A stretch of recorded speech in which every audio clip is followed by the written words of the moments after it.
ಉತ್ತರ ಕನ್ನಡ ಕಣಕ್ಕೆ ಕುಮಾರ್ ಬಂಗಾರಪ್ಪ ಅವರ ಹೆಸರು ಕೂಡ ರೇಸ್ನಲ್ಲಿದೆ. ದೆಹಲಿಯಲ್ಲಿ ಹೆಸರು ಪ್ರಸ್ತಾಪ ಆಗಿದೆ. ಕುಮಾರ್ ಬಂಗಾರಪ್ಪ ಅಲರ್ಟ್ ಆಗಿದ್ದಾರೆ. ಈ ವಿಚಾರವಾಗಿ ಮಾಜಿ ಸಿಎಂ ಬೊಮ್ಮಾಯಿ ಹಾಗೂ ಕುಮಾರ್ ಬಂಗಾರಪ್ಪ ಭೇಟಿಯಾಗಿದ್ದಾರೆ ಬೆಂಗಳೂರಿನ ಆರ್ಟಿ ನಗರದ ನಿವಾಸದಲ್ಲಿ. ಇಲ್ಲಿ ಉತ್ತರ ಕನ್ನಡ ಕಣಕ್ಕೆ ಅಲ್ಲಿಯ ಸ್ಥಳೀಯರು ಮತ್ತೆ ಆಪ್ತವಲಯ ಹೊರತುಪಡಿಸಿ ಹೊರಗ್ನವರ ಹೆಸರು ಕೂಡ ಕೇಳಿ ಬರ್ತಾ ಇದೆ. ಕುಮಾರ್ ಬಂಗಾರಪ್ಪ ಅವರ ಹೆಸರು ದೆಹಲಿಯಲ್ಲಿ ಈ ಹೆಸರು ಪ್ರಸ್ತಾಪ ಆಗಿದೆ. ಬೆಂಗಳೂರಿನ ಆರ್ಟಿ ನಗರದ ನಿವಾಸದಲ್ಲಿ ಭೇಟಿಯಾಗಿ ಚರ್ಚೆ ಕೂಡ ಆಗಿದೆ. ದೆಹಲಿಯಲ್ಲಿ ನಡೆದಂತಹ ಸಭೆಯಲ್ಲಿ ಕುಮಾರ್ ಬಂಗಾರಪ್ಪ ಹೆಸರು ಪ್ರಸ್ತಾಪ ಆಗಿರೋದು. ಇದರ ಬೆನ್ನಲ್ಲೇ ಕುಮಾರ್ ಬಂಗಾರಪ್ಪ ಫುಲ್ ಆಕ್ಟಿವ್ ಆಗಿದ್ದಾರೆ.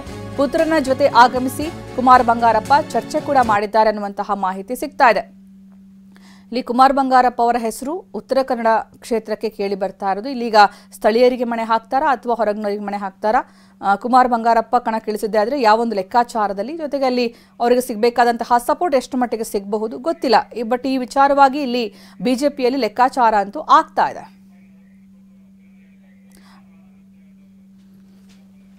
ನರಸಿಂಹ ಭಟ್ ಹನಿ ಪಾರ್ಕ್ನಿಂದ ವರ್ಷಕ್ಕೆ 40 ಲಕ್ಷ ಗಳಿಸ್ತಿದ್ದಾರೆ. ನೀವು ಕೂಡ ಅವರಿಂದ ಕಲಿಬೇಕಾ? ಅವ್ರ ಜೊತೆ ವಿಡಿಯೋ ಕಾಲ್ನಲ್ಲಿ ಮಾತಾಡಬೇಕಾ? ಈಗಲೇ ಫ್ರೀಡಮ್ ಆ್ಯಪ್ ಡೌನ್ಲೋಡ್ ಮಾಡಿ.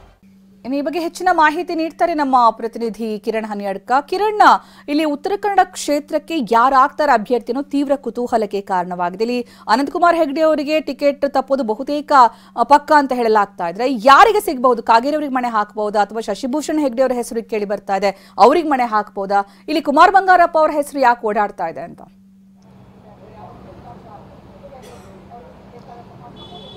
ಸುಕನ್ಯಾ, ಹಾಲಿ ಸಂಸದ ಅನಂತಕುಮಾರ್ ಹೆಗಡೆ ಅವರ ಹೆಸರಿನ ಹೊರತಾಗಿ ಉತ್ತರ ಕನ್ನಡ ಲೋಕಸಭಾ ಕ್ಷೇತ್ರಕ್ಕೆ ಮಾಜಿ ಸ್ಪೀಕರ್ ವಿಶ್ವೇಶ್ವರ ಹೆಗಡೆ ಕಾಗೇರಿ ಮತ್ತು ಮಾಜಿ ಮುಖ್ಯಮಂತ್ರಿ ರಾಮಕೃಷ್ಣ ಹೆಗಡೆ ಅವರ ಮೊಮ್ಮಗ ಶಶಿಭೂಷಣ್ ಹೆಗಡೆ ಅವರ ಹೆಸರುಗಳು ಮುಂಚೂಣಿಯಲ್ಲಿ ಕೇಳಿ ಬರ್ತಾ ಇದೆ. ನಿನ್ನಿಂದೀಚೆಗೆ ಈ ಎರಡು ಹೆಸರುಗಳು ಮತ್ತೆ ಚಾಲ್ತಿಗೆ ಬಂದಿದೆ. ಹೀಗಾಗಿ ಅನಂತಕುಮಾರ್ ಹೆಗಡೆ ಅವರ ಬದಲಾಗಿ ಇವರಿಬ್ಬರ ಪೈಕಿ ಒಬ್ಬರಿಗೆ ಅವಕಾಶ ಸಿಗಬಹುದು ಅನ್ನುವಂಥ ಒಂದು ವಿಚಾರವೂ ಕೂಡ ಗೊತ್ತಾಗ್ತದೆ. ಜೊತೆಗೆ ಶಶಿಭೂಷಣ್ ಹೆಗಡೆ ಅವರಿಗೆ ಕ್ಷೇತ್ರದಲ್ಲಿ ಓಡಾಟವನ್ನು ನಡೆಸಿ ಅನ್ನುವಂಥ ಒಂದು ಸೂಚನೆಯನ್ನು ಕೂಡ ಪಕ್ಷದ ಕಡೆಯಿಂದ ಕೊಡಲಾಗಿದೆ ಅನ್ನುವಂಥ ಒಂದು ಮಾಹಿತಿ ಕೂಡ ಇದ್ರೆ, ಮತ್ತೊಂದು ಕಡೆಯಲ್ಲಿ ವಿಶ್ವೇಶ್ವರ ಹೆಗಡೆ ಕಾಗೇರಿ ಕೂಡ ಟಿಕೆಟ್ ತಮಗೆ ಸಿಗಬಹುದು ಅನ್ನುವಂಥ ಒಂದು ವಿಶ್ವಾಸದಲ್ಲಿ ಅವರು ಕೂಡ ಕ್ಷೇತ್ರದಲ್ಲಿ ತಮ್ಮ ಕೆಲಸವನ್ನು ಆರಂಭಿಸಿದ್ದಾರೆ. ಈ ಎರಡು ಹೆಸರುಗಳ ಜೊತೆಗೆ ಅನಂತಕುಮಾರ್ ಹೆಗಡೆ ಹೆಸರು ಸೇರಿ ಈ ಎರಡು ಹೆಸರುಗಳ ಜೊತೆಗೆ ಈಗ ಮತ್ತೆ ಮಾಜಿ ಸಚಿವ ಕುಮಾರ್ ಬಂಗಾರಪ್ಪ ಅವರ ಹೆಸರು ಕೂಡ ಉತ್ತರ ಕನ್ನಡ ಲೋಕಸಭಾ ಕ್ಷೇತ್ರಕ್ಕೆ ಚಾಲ್ತಿಗೆ ಬಂದಿದೆ. ನಿನ್ನೆ ನವದೆಹಲಿಯಲ್ಲಿ ಬಿಜೆಪಿ ರಾಷ್ಟ್ರೀಯ ಅಧ್ಯಕ್ಷ ಜೆ.ಪಿ. ನಡ್ಡಾ ಅವರ ನೇತೃತ್ವದಲ್ಲಿ ನಡೆದಂತಹ ಸಭೆಯಲ್ಲಿ ಕುಮಾರ್ ಬಂಗಾರಪ್ಪ ಅವರ ಹೆಸರನ್ನು ಕೂಡ ಪ್ರಸ್ತಾಪ ಮಾಡಲಾಗಿದೆ. ಅಂದ್ರೆ ಅಂತಿಮ ಮಾಡಿಲ್ಲ, ಯಾವುದೇ ರೀತಿಯಾದಂತಹ ದೊಡ್ಡ ಮಟ್ಟದ ಚರ್ಚೆಯನ್ನು ಹೊರತುಪಡಿಸಿ ಒಂದು ಕುಮಾರ್ ಬಂಗಾರಪ್ಪ ಅವರನ್ನ ಕಣಕ್ಕಿಳಿಸಿದ್ರೆ ಹೇಗೆ ಅನ್ನುವಂಥ ಒಂದು ವಿಚಾರದ ಬಗ್ಗೆ ಚರ್ಚೆ ಆಗಿದೆ.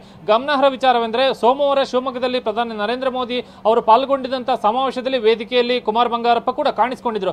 ವಿಧಾನಸಭಾ ಚುನಾವಣೆ ಬಳಿಕ ಬಿಜೆಪಿಯಿಂದ ಬಹುತೇಕ ಅಂತರದಲ್ಲೇ ಇದ್ದಂತಹ ಕುಮಾರ್ ಬಂಗಾರಪ್ಪ ಮೊನ್ನೆ ಸಮಾವೇಶದ ವೇದಿಕೆಯಲ್ಲಿ ಕಾಣಿಸಿಕೊಂಡಿದ್ದ ಒಂದು ಕಡೆ ಆದ್ರೆ, ನಿನ್ನೆ ಅವರ ಹೆಸರು ದೆಹಲಿಯಲ್ಲಿ ಪ್ರಸ್ತಾಪವಾದ ಬಳಿಕ ಇಂದು ಬೆಳಗ್ಗೆ ಬೆಂಗಳೂರಿಗೆ ಬಂದು ಮಾಜಿ ಮುಖ್ಯಮಂತ್ರಿ ಬಸವರಾಜ ಬೊಮ್ಮಾಯಿ ಅವರನ್ನು ಕೂಡ ಭೇಟಿ ಮಾಡಿ ಇಲ್ಲಿ ಕುಮಾರ್ ಬಂಗಾರಪ್ಪ ಚರ್ಚೆಯನ್ನು ಮಾಡಿ ಹೋಗಿದ್ದಾರೆ. ಹಾಗಾಗಿ ಕುಮಾರ್ ಬಂಗಾರಪ್ಪ ಅವರನ್ನ ಕಣಕ್ಕಿಳಿಸಿದ್ರೆ ಹೇಗೆ ಅನ್ನುವಂಥ ಒಂದು ಚರ್ಚೆ ಕೂಡ ಬಿಜೆಪಿಯಲ್ಲಿದೆ. ಕುಮಾರ ಬಂಗಾರಪ್ಪ ಹೆಸರು ಯಾಕೆ ಚಾಲ್ತಿಗೆ ಬಂದಿದೆ ಅಂದ್ರೆ, ಉತ್ತರ ಕನ್ನಡ ಲೋಕಸಭಾ ಕ್ಷೇತ್ರದಲ್ಲಿ ಈಡಿಗ ಸಮುದಾಯದ ಮತಗಳಿರುವಂತಹ ಕಾರಣಕ್ಕೆ ಈಡಿಗ ಸಮುದಾಯಕ್ಕೆ ಒಂದು ಅವಕಾಶವನ್ನ ಕೊಟ್ಟರೆ ಹೇಗೆ ಅನ್ನುವಂಥ ಒಂದು ವಿಚಾರದಲ್ಲಿ ಚರ್ಚೆಯನ್ನು ಮಾಡಿರುವಂಥದ್ದು. ಮತ್ತೊಂದು ವಿಚಾರ, ಇದರ ಜೊತೆಯಲ್ಲಿ ಚರ್ಚೆ ಆಗಿರುವಂತಹ ವಿಚಾರ ಏನಂದ್ರೆ ಸುಕನ್ಯಾ, ಉತ್ತರ ಕನ್ನಡದಲ್ಲಿ ಒಂದು ವೇಳೆ ಕುಮಾರ್ ಬಂಗಾರಪ್ಪ ಅವರಿಗೆ ಅವಕಾಶವನ್ನು ಕೊಟ್ಟರೆ ಪಕ್ಕದ ಉಡುಪಿ ಚಿಕ್ಕಮಗಳೂರು ಕ್ಷೇತ್ರದಲ್ಲೂ ಕೂಡ ಈಗಾಗಲೇ ಈಡಿಗ ಸಮುದಾಯದ ಕೋಟಾ ಶ್ರೀನಿವಾಸ ಪೂಜಾರಿ ಅವರಿಗೆ ಅವಕಾಶವನ್ನು ಕೊಟ್ಟಿದೆ. ಅಕ್ಕಪಕ್ಕದ ಎರಡು ಕ್ಷೇತ್ರಗಳಲ್ಲೂ ಕೂಡ ಈಡಿಗ ಸಮುದಾಯ ಒಂದೇ ಸಮುದಾಯಕ್ಕೆ ಅವಕಾಶ ಕೊಟ್ಟಂತಾಗತ್ತೆ ಅನ್ನುವಂಥ ಒಂದು ಚರ್ಚೆ ಕೂಡ ಆಗಿದೆ. ಹಾಗಾದ್ರೆ ಒಂದು ಹಂತದಲ್ಲಿ ಏನಾದರೂ ಉಡುಪಿ ಚಿಕ್ಕಮಗಳೂರಿನಲ್ಲಿ ಅಭ್ಯರ್ಥಿ ಬದಲಿಸಿ ಬೇರೆಯವರಿಗೆ ಅವಕಾಶವನ್ನು ಕೊಡಬಹುದು, ಒಕ್ಕಲಿಗ ಸಮುದಾಯಕ್ಕೆ ಅವಕಾಶ ಕೊಡಬಹುದು ಅನ್ನುವಂಥ ಚರ್ಚೆಯು ಕೂಡ ನಡೆದಿದೆ. ಹೀಗಾಗಿ ಉತ್ತರ ಕನ್ನಡ ಲೋಕಸಭಾ ಕ್ಷೇತ್ರಕ್ಕೆ ಅನಂತಕುಮಾರ್ ಹೆಗಡೆ ಅವರ ಜೊತೆಗೆ ವಿಶ್ವೇಶ್ವರ ಹೆಗಡೆ ಕಾಗೇರಿ, ಶಶಿಭೂಷಣ್ ಹೆಗಡೆ ಜೊತೆಗೆ ಈಗ ಕುಮಾರ ಬಂಗಾರಪ್ಪ ಅವರ ಹೆಸರು ಕೂಡ ಮುನ್ನೆಲೆಗೆ ಬರ್ತಾ ಇದೆ. ಧನ್ಯವಾದ ಕಿರಣ್.